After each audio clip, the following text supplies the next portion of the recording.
All right, good morning, everybody. Yeah, and welcome to the last class or our last lab meeting for this semester. Yeah, though this would be the last class, I'll still be available for consultation during my CAS tutorial hours until the official close of the semester on May 13th. So if you still have questions, you can drop by my the CASA Tutorial Center. Uh, the online CASA Tutorial Center from 6 to 7 every Tuesday and Thursday. So it will be open until May 13th. Again, if you're not available during those times, you can drop by, I think, most of the working day. So, or the working hours of the day. There are even sessions during the Saturday. So if you still need some help for the finals, or if you still have some questions or last minute clarifications, you can visit us there. All right, so for today, I would like to finish example 6, which we started last time, and hopefully start with some problems regarding parametric curves. But if you have questions, just send them in the chat, and then I'll try to walk you through them, okay? So, but let's just start finishing this one up, then I'll go to your questions if you have some. Here we are, we want to find the area of the region inside the two cardioids, right? And then last time we sketched the cardioids in details and come up with this graph, okay? And we noticed that the points of intersection here are quite important because that will determine how we should integrate, right? Because I guess we did this experiment last time, wherein we have this radius here. And then if we will integrate or we will scan the region, okay, from this part, okay, so the radius is determined by the black curve alone, right? That's our radius.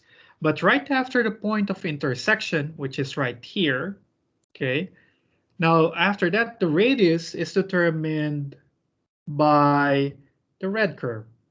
And the black curve goes out of the picture, right? It is not involved anymore in sketching, in determining the region there, right? So I guess let's compute for the points of intersection first and see how will that help us, right? So I put the two right-hand sides equal to each other. Okay, that's our setup, our usual setup. And then we can subtract 3 from both sides. So we'll get -3 cosine theta equals -3 sine theta. Divide both sides by -3. So we get cosine theta equals sine theta, right? Now you can review your unit circle and ask when are the cosine and the sine values equal to each other? Well, cosine and sine are only equal at the first and the third quadrants, right? In the first quadrant, we have pi over 4, where cosine and sine are both square root of 2 over 2. And the other one would be at 5 pi over 4, which is in the third quadrant, where they are both negative root 2 over 2, right? So that means this first point of intersection over here, let's draw that POI here. This is at pi over 4.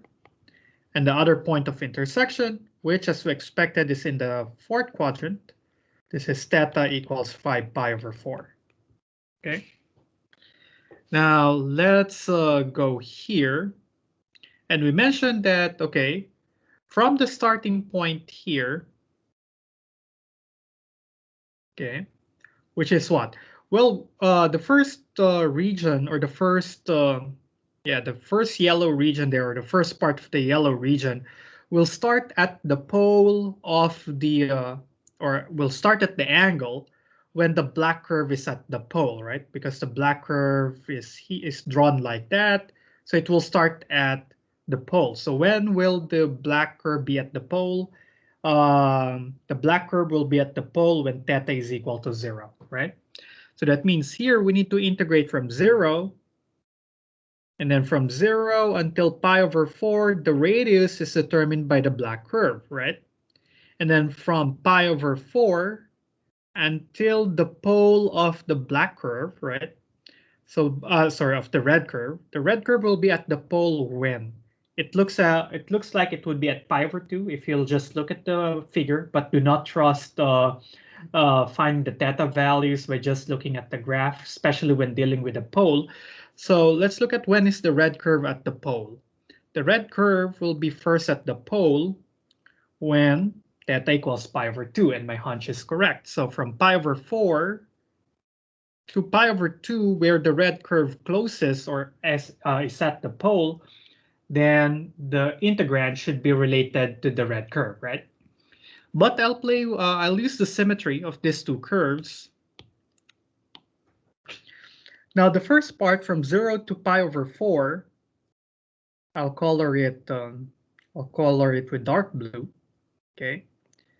This region happens to be symmetric with the region from pi over 4 until pi over 2, which I color here by a light blue, by a lighter shade of blue, right? So you have two options now. You can integrate from 0 to pi over 4 and use the black curve as your radius, plus integrate from pi over 4 until pi over 2 and use the black curve as your radius, right? So if you are not sure with the symmetry, but here I'm quite sure about the symmetry, because if you look at the graphs are two very similar cardioids which varied only with the trig function involved.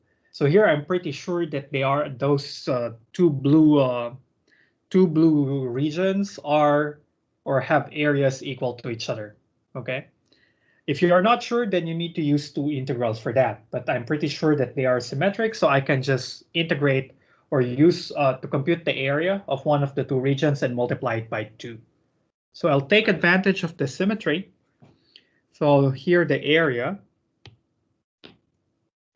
will be given by, I'll use twice the area of the dark blue region, right? This dark blue region here. And we mentioned that, okay, for polar areas, you have a mainstay 1/2 integral from 0 until the point of intersection, or the theta value at the point of intersection, pi over 4.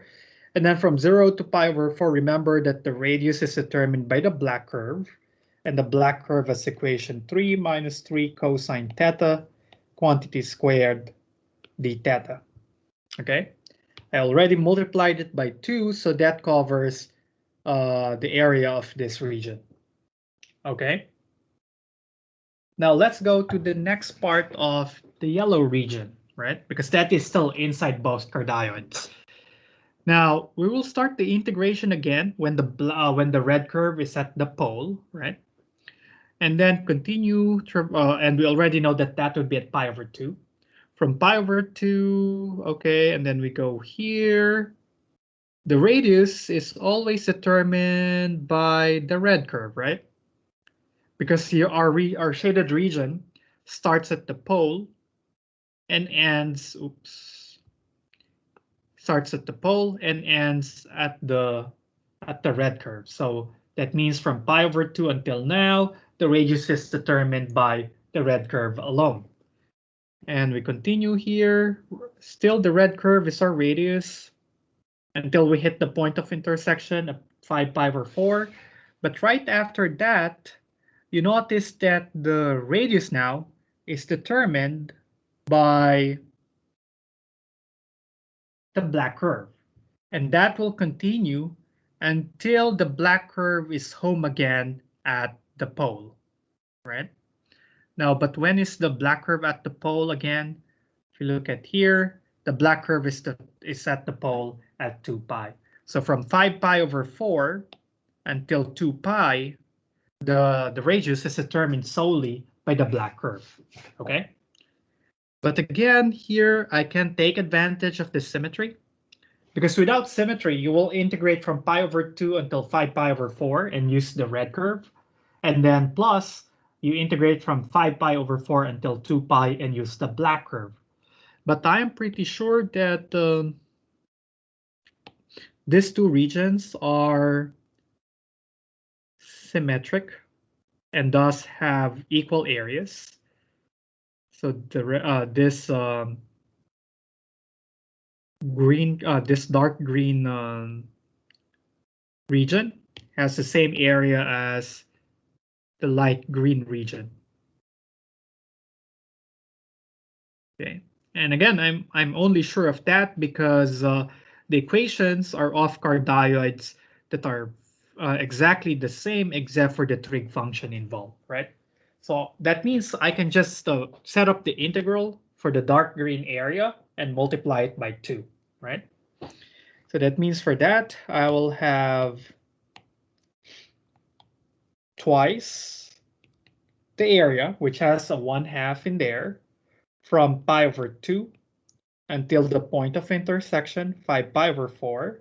Now I'm using the red curve, which has equation 3 minus 3 sine theta. The integrand in polar coordinates for the area has a square in it, d theta, and so on. So this would be the integral that will give us the area of the region that is inside both the two cardioids, okay? Which we subdivided into 4 regions, right? The light blue, the dark blue, the light green, and the dark green. And I took advantage of the symmetry and just set up the integral for the dark blue region and the dark green region and multiply them by 2. Okay, guys, any questions with that example? Do you guys have questions about polar curves or areas involving polar curves? Okay, good, Kevin. How about the others?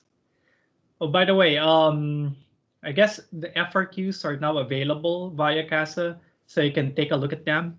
I already received, I think 3 or 4 requests to look over their FRQs. So yeah, I'll take a look at them later today, and we'll report it. And then if I find some additional points or some possible additions, I'll report it to Dr. Almas. So I'll try to reply to you guys either later today or early tomorrow. Okay. All right. No questions about polar curves and using polar coordinates in computing areas?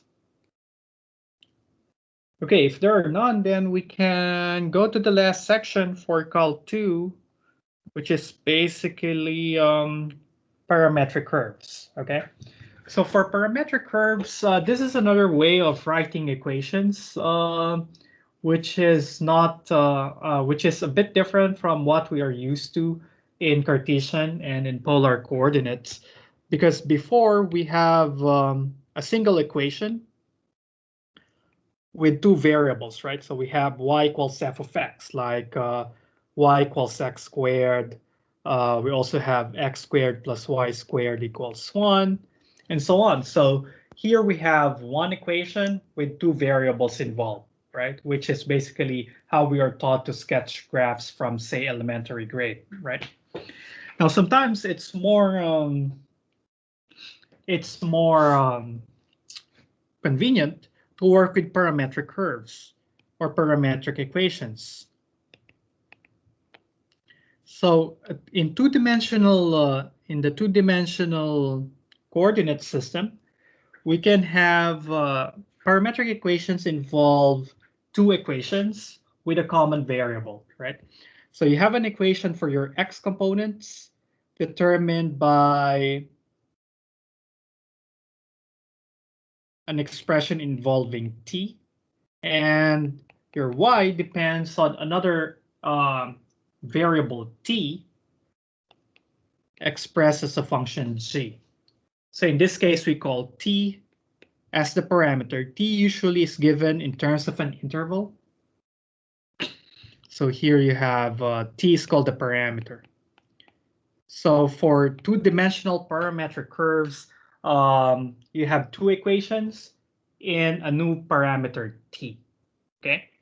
So what are the basic types of parametric equations that we will consider Well, let me see. I listed them down earlier, but I cannot find my scratch paper.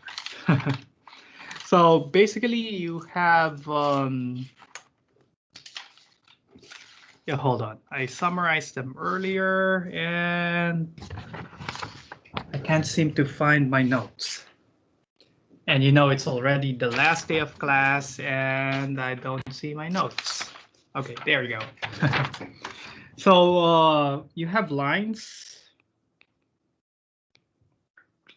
passing through 2 points, say A comma B and C comma D.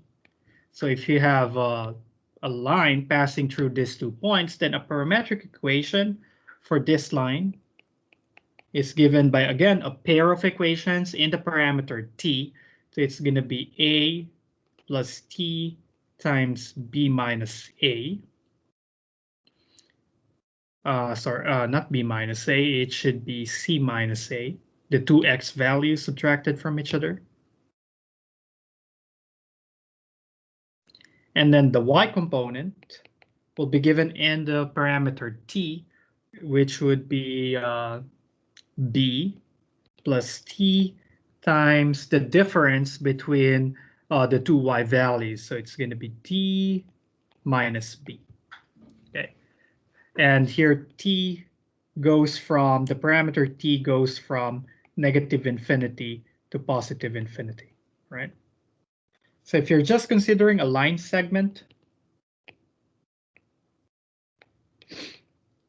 from AB to CD, so it should be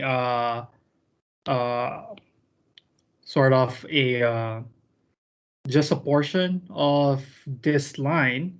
Well, your t values will only range from -1 to 1. Okay, so these are your usual lines. And then other useful parametric curves are ellipses.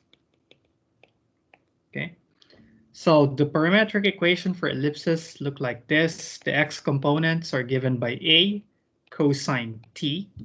Again, it's easy to remember because cosines are always associated with the variable x. And then y of t is b sine t.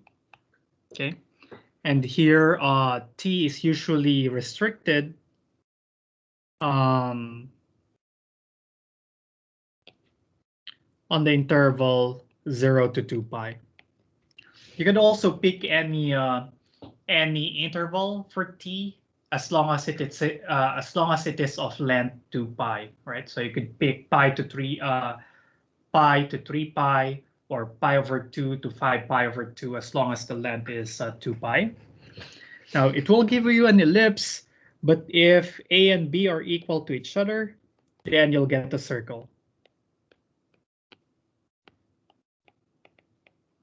And then there are some other parametric curves or curves can be given in different other parametric curves, but this, I guess, are the basic ones. And then let's play with some of these exercises that I got from the textbook. I guess the basic ones here is to solve exercises 1 to 18, in which we want to convert the parametric equations into Cartesian equations and identify what are the curves that are represented by this parametric curves, right? So let's see. Let's start with an easy one. Let's try problem 2.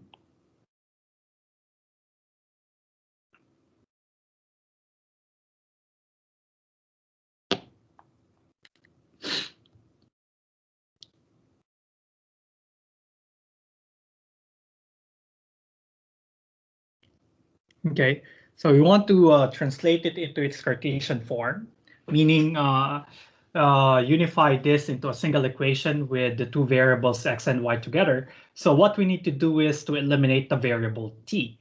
So how do you eliminate the variable t? You can be as creative as you want, but one way to do that is to try if you can solve for t in one of the two equations and then use that in the other equation. So probably here, one strategy is to solve for t in terms of either x or y, and then plug it in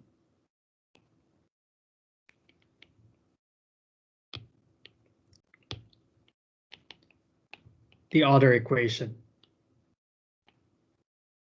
Okay, so here, if I look at the two equations, I won't pick to solve for t in terms of y, because if I do so, I'll have t squared equals y plus 1. Then to get t, I need to get plus or minus root y plus 1. And I don't want to involve square roots in my solution. So here, I will pick to solve for t in terms of x, because that is much simpler. No square roots will be required in order to solve for t using the first equation, right? So that's what I'm going to do here. So I'll start with x equals 2t plus 5. Solve for t. So I'll have x minus 5 equals 2t. Divide both sides by 2 and then flip the equation. So I'll have t equals x minus 5 over 2. All right. Now I have solved for t in terms of x, so I need to plug this in into the equation for y. So using this in the second equation gives y equals, instead of t squared, I'll use this value for t, x minus 5 over 2 quantity squared minus 1. And here you see we will have a parabola. I know it's a parabola because only one of the two variables is squared, right? So this is, which is the equation of a parabola. Okay, so this is your final answer.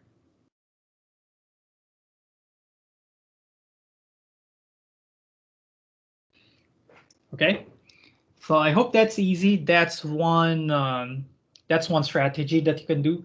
Try if you can solve for if you can solve for t in terms of one of the two variables, x or y. Choose the more convenient one and then plug whatever t value you got into the other equation. Okay. Now let's try a more challenging one. Let's try problem 8, which I think involves trigonometric functions. Let's see. Or probably you can also try what? Probably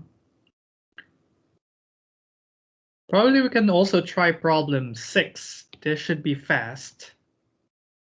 It's not that hard, but here we don't need to solve for t explicitly, because the only thing I want to do here is to relate the x's and the y's with respect to the variable t. And I mean, in one of the equations, eliminate the variable t and replace it hopefully with the variable x or the variable y. So if you will go on with the strategy I presented in example 2, then you will start here and say that, okay, x is equal to t cubed. Then I will have t equals cube root of y. Cube root of x. And then plug that into this. That's perfectly fine. You'll get the same answer, but sometimes it's easier and less intimidating if you will not be working with complicated functions like cube roots. So here, instead, you can notice that, oh, this is t cubed. I have t to the 6th here, right? So what I can do here is say y is equal to 2 over t cubed quantity squared, using loss of exponents there, right? And I wanted to write it that way because I have a t cubed, and I know that t cubed can be replaced by x right away. So in that way, you avoided the use of cube roots. So you'll have x quantity squared plus 1. Okay, and I guess this is the equation of a curve that we don't have a specific name for, right? So just keep it that. But if you use the previous strategy we had for problem 2, then you will get the same answer upon simplification, which is also good. But in this case, we avoided the use of cube roots.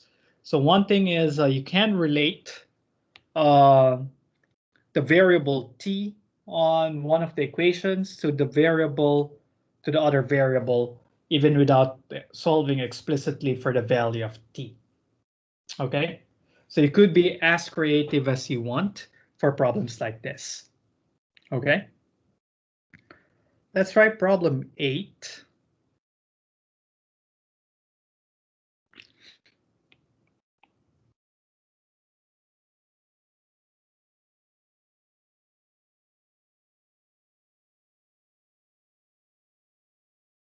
Okay, for problem 8, we have trigonometric functions. So obviously, the strategy we applied for for problem 2 will not be as convenient for this problem, because if you will insist on solving for t in one of these two equations, you will end up dealing with inverse trig functions, right?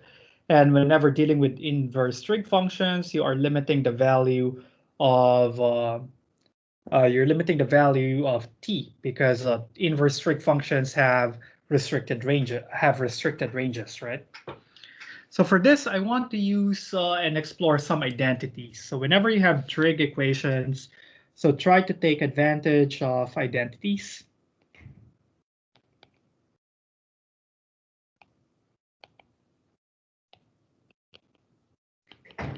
And again, this shows that knowledge of trigonometric identities will come in handy even this far into Cal 2, right? So here, if you look at this, the equation for x involves sine. The equation for y involves cosine. So you need to think of an identity that involves both sine and cosine. And among the basic trig identities, we can use the Pythagorean identity, right? So recall that sine squared of any angle plus cosine squared of any angle is equal to 1, right? The basic Pythagorean identity. Now, this means I need to know what the value of sine and the value of cosine is, and then just plug them in, and that would be equal to 1. So if I look at the first equation, we have x equals 4 plus sine t. I want to solve for the value of sine t and not the value of t, right? And you see how more convenient this is than solving for the value of t. Because here I can say, oh, this means sine t is simply equal to x minus 4. And I won't go further taking the inverse sine of both sides, because again, that will require more work and that involves more complicated functions, okay? I'll do the same thing for the other equation, y equals 1 minus cosine t. Here I know that cosine t will be equal to, or maybe I'll write it in this form. This would be more convenient. Negative cosine t equals y minus 1. Okay. And then I'll plug this information in. Okay, maybe I'll continue here and say this is cosine t equals negative of y minus 1. Okay. And then I'll plug this info in the Pythagorean identity, right? So sine squared will be x minus 4 quantity squared plus cosine squared is this guy quantity squared. That's going to be negative of y minus 1 quantity squared equals 1.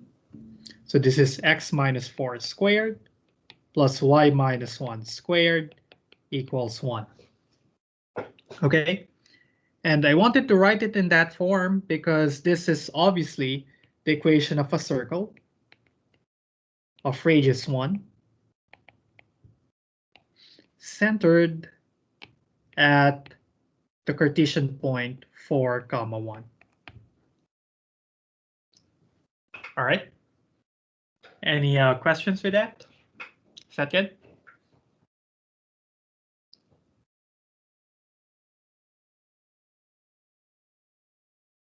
All right. I hope that's fine. Let's try one more. Let's see problem 13.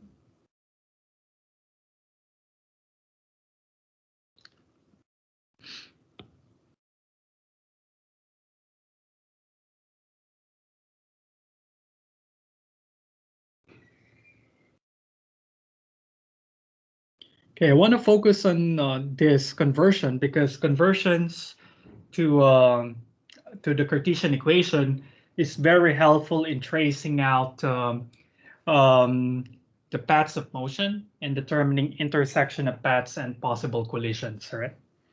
So let's try problem 13. Still, we have trig equations here, but this time the trig functions involve our cosecant and cotangent.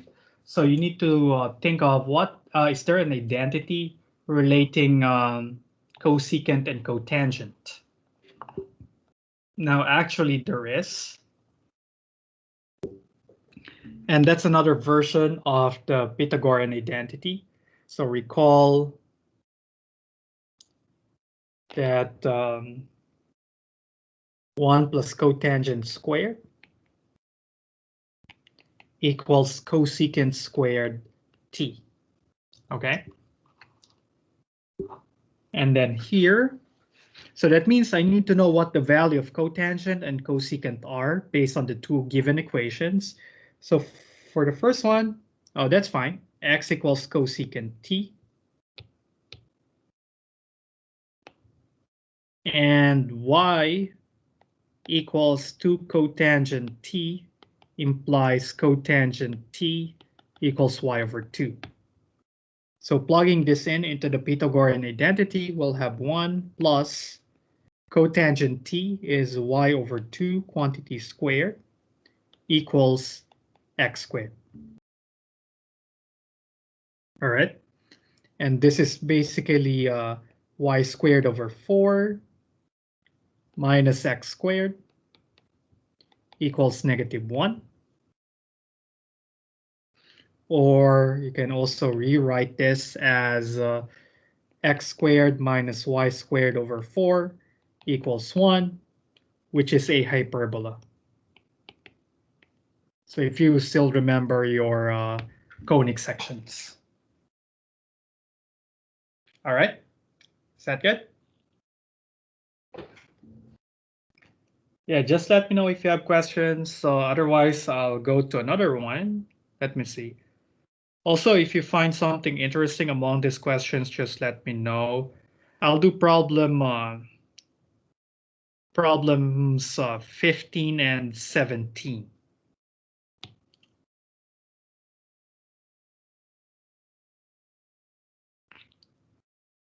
And then we'll proceed to the next batch of questions. Okay.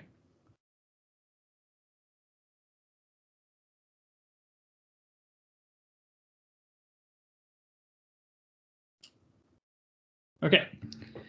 So for problem 15, I'll go with a similar strategy that we employed for problem 2 with a hint of the strategy we use for trig functions. So here, our strategy for equation for problem 2 requires solving for t in terms of the one of the two variables, right? But again, that will involve logarithms if I will insist on doing that in either of these two equations. But look at this one. The other equation is 3e to the 2t, and here I have e to the t. So it seems that solving for e to the t is enough in terms of x, and then I'll just plug that into my equation for y. So what I'm trying to say is this. So note that for the first from the first equation, we see that e to the t is equal to x plus 1. And from the first equation, y of t, or sorry, let's just write it as a y, equals 3e to the 2t. But again, playing with loss of exponent, this is just 3e to the t quantity squared, right? But I already know what e to the t is. E to the t is equal to x plus 1. So this would be 3 times x plus 1 quantity squared, which is a parabola.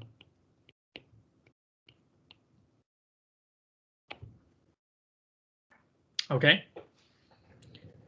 And then let's try problem 17.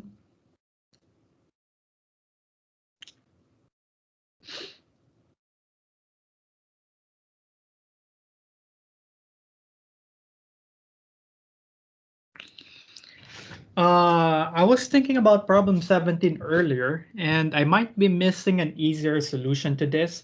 Maybe you can think of an easier solution here because x and y looks very similar. The only difference is that y has a t in the numerator, while x only has a 1 on top, right? But yeah, I was thinking of a clever way of solving it, and I cannot think of one except of solving for explicitly for t in one of the two equations and then plugging it into the other. Okay. Now, yeah, maybe you guys have a better solution. Just let me know if you have a better solution to this than the one I'll be showing here. So what I'll do is to solve for t in the first equation. So because that will just be I'll have x equals 1 over root of 4 minus t squared. I can square both sides, so we'll have x squared equals 1 over 4 minus t squared. And then I can cross multiply by things, so I'll have 4 minus t squared.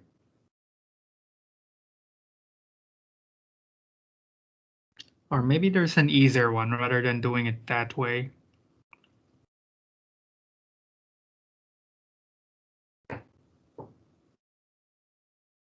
Yeah, let me think a bit.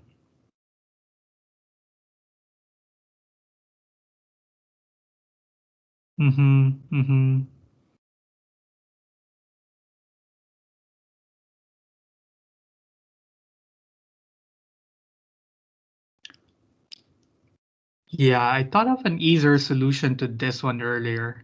Not solving for t explicitly. Uh-huh.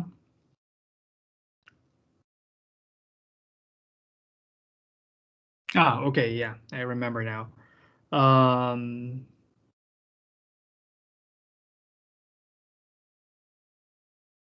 Yeah. Though I think this one will also work, though it will be longer because you will be solving for t. You'll get a complicated expression for t, and then you'll plug it into the expression for y. But let me try this one. Note that from the first equation, so here we get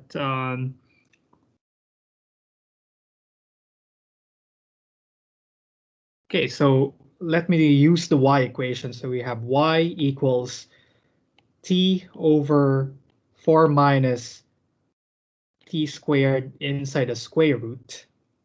But this is t times 1 over root of 4 minus t squared, right? But this guy is x coming from this first equation.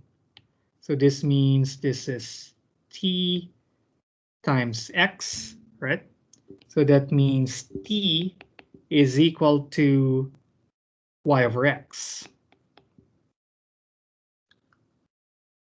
Okay, and then I will use this into the other equation. So using this in the first equation gives x equals 1 over root of 4 minus y over x quantity squared. So this will give us x equals 1 over root of 4 minus y squared over x squared. And then I can multiply both sides by √4 or by the square root in the denominator. So we'll have this 4 minus y squared over x squared equals 1. I can square both sides. So I'll have x squared times 4 minus y squared over x squared equals 1. And then we'll have 4x squared minus y squared equals 1. Okay, and then I can rewrite this as as x squared over 1/4 minus y squared equals 1, which is a hyperbola.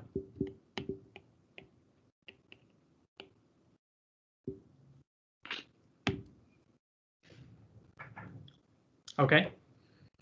Now, of course, there could be another solution. Have you guys found an easier solution to this one? I think there should be an easier one. My hunch is there's a simpler one than this one, but I cannot think of it earlier. Maybe you have encountered this question before?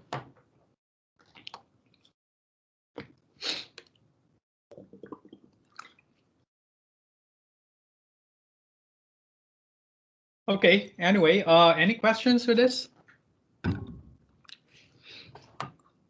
Yeah, this could be a little tricky because there's no straightforward way of doing it. Actually, there is. Solve for t in terms of one of the two variables and then plug it into the other. But you see that that's not the most convenient one in most cases. So that's why you need to be a little bit more creative for some complicated parametric equations. Okay. Now, if you don't have questions, let me try doing some problems from the next set. Okay, which is this guy.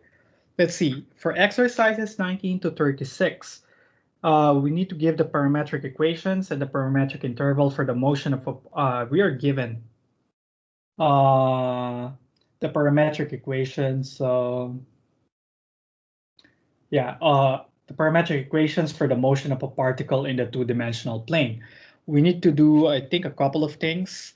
Identify the particle's path by finding the Cartesian equation, graph the Cartesian equation, and indicate the orientation of each graph. Well, this is similar to what we did earlier. Let's see.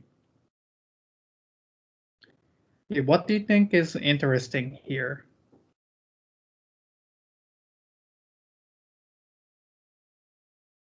Okay, we haven't considered which type. You guys can pick which one you want to tackle. Though they are very similar to what we did in the first set of exercises, except that now we are required to sketch the graph. Now if I'll pick, maybe I'll do...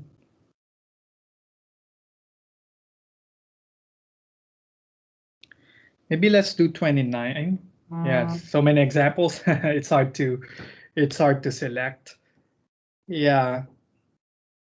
Yeah, we can choose anything here, though they're very similar to what we did earlier in the first few exercises.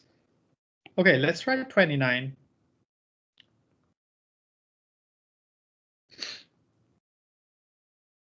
Yeah, perhaps I should not have considered too many examples for the first batch of questions, because we sort of covered most of the things, especially for the next section, which only had the added instruction of sketching the graph and determining the orientation. But anyway, let's try problem 29. First, we need to give the Cartesian equivalent of the equation, which will also aid us in sketching the graph or the path of motion. So here we again have a sine and a cosine. Think of a relationship between sine and cosine, and again, it's just a Pythagorean theorem, right? So, and then the use of the Pythagorean theorem requires us to have a knowledge of the value of the sine and the cosine. So from the first equation, we get x equals 2 sine t minus 1 that means x minus 1 equals 2 sine t. So that means that sine t is equal to x minus 1 over 2. Okay, and then next equation, y equals 2 cosine t plus 1. That means y minus 1. Sorry, this should have been a plus, and this should be x plus 1, right? Okay, here we have y minus 1 equals 2 cosine t. So we'll have cosine t equals y minus 1 over 2. So from Pythagorean theorem,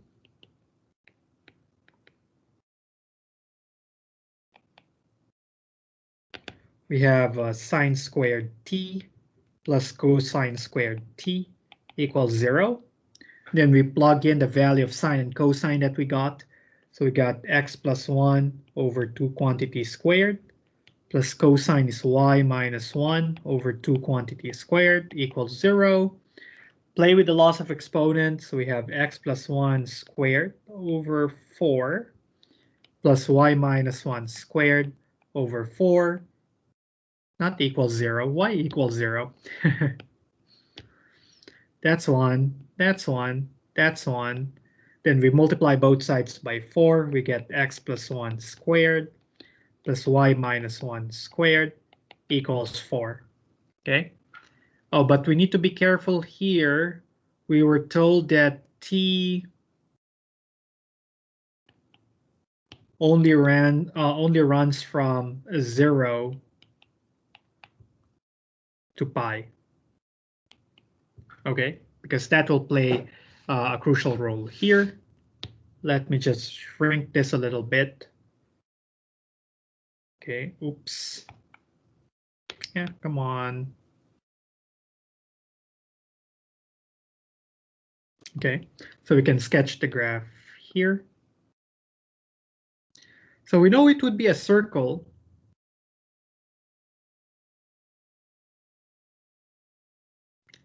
A circle centered at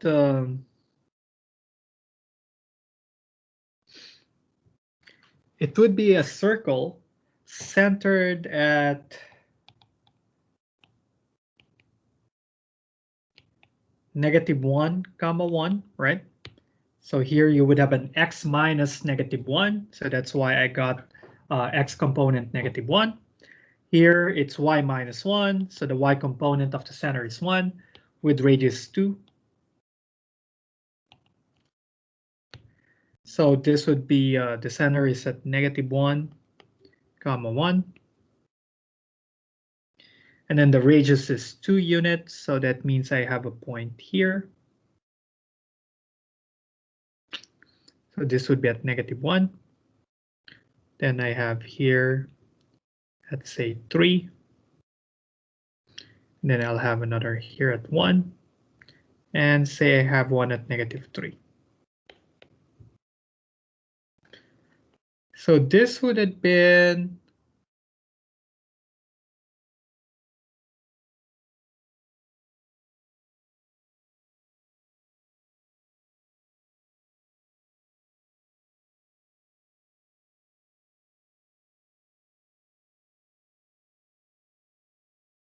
scale. Let me cheat a little bit here.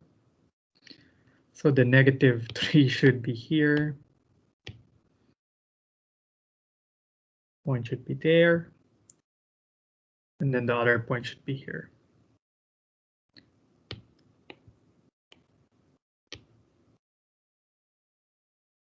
-3 is there. Oops. -1 is there. Okay, there we go. And then 1 is here. Oops.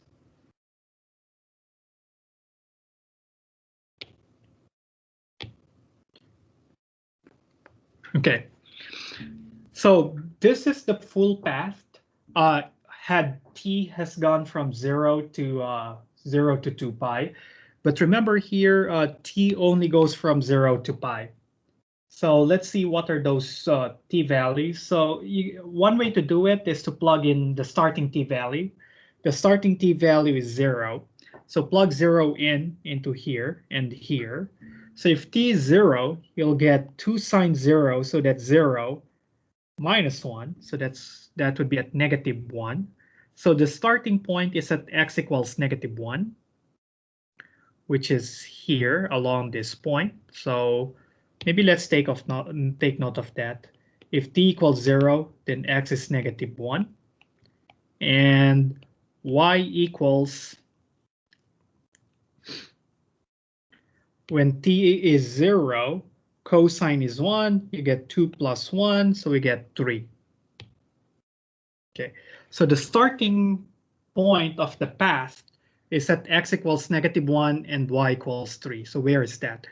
X is negative 1, y is positive 3, so we should be here. So this is your actual starting path. Okay. And then give another special angle. Perhaps let's use pi over 2. If t is pi over 2, okay. If t is pi over 2, plug that in here. Sine of pi over 2 is 1. So we'll have 2 minus 1, so we'll have 1, x equals 1. And y equals what? Y equals cosine of pi over 2 is 0. We get positive 1. So we'll be at 1 comma 1. 1 comma 1 is over here. So since t goes in increasing value from 0 to pi, I know that I'll start here. And then we'll go somewhere here. Okay. And then the path is like that. And then the ending point is at t equals pi, because we were told that t only goes until pi, right? Let's evaluate the value there when t is pi. T is pi, sine is 0, so we get x equals negative 1. And y equals what? When t is pi, cosine is negative 1, negative 2 plus 1, that's going to be negative 1. Oops. So that would be the last point. Negative 1 comma negative 1. There you go. That's the ending point of the path. Okay, but the path starts there. So it goes continue there, there, there, and it will end here. So the path is not the full circle, but just a semicircle like that. All right. So that's the path of motion. So that's one added feature of, or one advantage of expressing an equation in terms of parametric curves. Because if you look at a certain orientation, if you want to have an orientation for your curve, you can just specify it in terms of an increasing value for t. So this tells us that t starts from 0 to pi. So instead of just saying we have the equation of a semicircle, we have a semicircle with a path in terms of an increasing value for t. So we know that we start at this point and then go this way in the clockwise direction, and we'll end at that other point. Okay, and that's how you can do the other examples here. You can identify what type of function you have by converting it into Cartesian, like what we did in the first part of this worksheet, and then tracing or identifying the motion or the orientation of the path. You can just start with a starting t value, give another t value, and then give probably another t value, probably 3 to 5 t values will spell out the path for you. Okay. And I guess we can stop here. So I hope you guys pick up something from our lab classes. So this is the last day of classes. So yeah, thank you guys for the semester. I really had fun.